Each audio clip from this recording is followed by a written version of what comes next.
Coming to PCL Chakimi ania kanu chu lerin zwali ania kapahi dar trauma late ania atuna hian an venga kan ko samek ani ka be semia lawa I top 10 te khazu I kan chung te le kan jiti tu pon an be se ma se ke ma pe chang ka be se ngam cha lawa amak ka tilut tu ka amak ka tilut tu karin phak lawani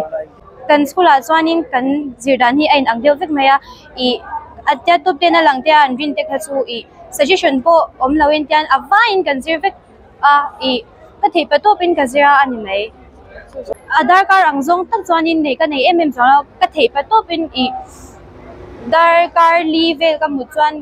kalom ani mai dar kar level ka mu abang zong chu le khazir nan lek kamang science hilak katum na tak chan neurosurgeon ni katum ke ma chuan a theyang ang chuan hei kan hanin bus sai kan zir tu pon I hei kema kalna turam te hi min ka shwai china ka chung de pon theyang to chang kanin bus sai social media hi ka khoi na sa lawa